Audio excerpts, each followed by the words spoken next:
வணக்கம். இன்றைய முக்கிய செய்திகள். ஆற்காடு தனியார் திருமண மண்டபத்தில் விதைகள் அறக்கட்டளை மற்றும் சிஎம்சி மருத்துவமனையின் சார்பாக இலவச கண் சிகிச்சை முகாம் வெகு சிறப்பாக நடைபெற்றது. இந்த முகாமில் கண்களால் ஏற்படும் அனைத்து விதமான பிரச்சனைகளுக்கும் பரிசோதனை செய்து தேவைப்படும் பட்சத்தில் அவர்களுக்கு கண் அறுவை சிகிச்சை சிஎம்சி மருத்துவமனையின் மூலமாக செய்து தரப்படும். இந்த கண் சிகிச்சை முகாமில் கண்களில் ஏற்படும் புறப்பார்வை, கிட்டப்பார்வை, கண்களில் புரை வளரும் என்றால் அதற்கான அறுவை சிகிச்சையும் சிஎம்சி மருத்துவமனை அவர்களுக்கு பரிசோதனை செய்து இலவசமாக வழங்கப்படுகின்றனர். விதைகள் அறக்கட்டளையின் சார்பாக நடத்தப்படும் முதலாம் ஆண்டு கண் சிகிச்சை முகாமில் திரளான பொதுமக்கள் கலந்து கொண்டு பயனடைந்தனர். இந்த நிகழ்ச்சியில் விதைகள் அறக்கட்டளையின் நிறுவனர் சுதாகர் மற்றும் முகாமின் மேலாளர் ஜான் ஹிட்லர் சிஎம்சி மருத்துவமனை சார்பாக நடைபெற்றது.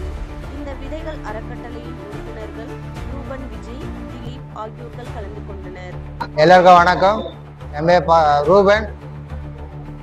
விதைகள் அறக்கட்டளை சார்பாக இலவசமான கண் சிகிச்சை முகாம் நடத்துகிறோம். பார்த்தீங்கன்னாக்கா வேலூர்லேருந்து சிஎம்சி மருத்துவமனையிலேருந்து டாக்டர் ஹிட்லர் ஐயா வந்திருக்காருங்க. பேஷண்ட்டுகள்லாம் வந்திருக்காங்க. இலவசமான கண் சிகிச்சை முகாம் நடத்துகிறோம்.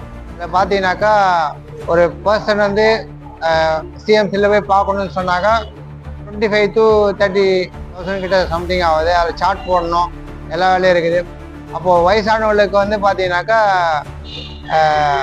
எந்த விதமான பெனிஃபிட்டே கிடைக்கல. ஸோ அவங்க ஸ்ட்ரெயின் எடுத்து போய் பார்க்கணுன்றதுக்காக விதைகள் அறக்கட்டளை சார்பாக நாங்கள் செய்து கொண்டிருக்கிறோம். அது வந்து பார்த்தீங்கன்னா இலவசமான கண் சிகிச்சை முகாம். இலவசமாக எல்லாமே இலவசம். ஆப்ரேஷன்லேருந்து கூட்டிகிட்டு போகிற எல்லா சார்ஜ்லேருந்து எல்லாமே சிஎம்சியே டேக் கேர் பண்ணிக்கிறாங்க. ஏன்னா வந்து டாக்டர்ஸுங்க எல்லாம் வந்து இங்கே வந்து இது நிமித்தம் பொதுமக்கள் வந்து நல்லா பயன்படுறாங்க. விதைகள் அறக்கட்டளை சார்பாக அநேகர் வந்து இதில் பயன்படுறதுனால விதைகள் அறக்கட்டளை வந்து பார்த்தீங்கன்னாக்கா இன்னும் மேன்மேலும் வளரணும்னு சொல்லி ஆண்டவரை பிரார்த்தனை பண்ணிக்கிறோம். டாக்டர் ஹிட்லர் ஐயாக்கு ரொம்ப நன்றி.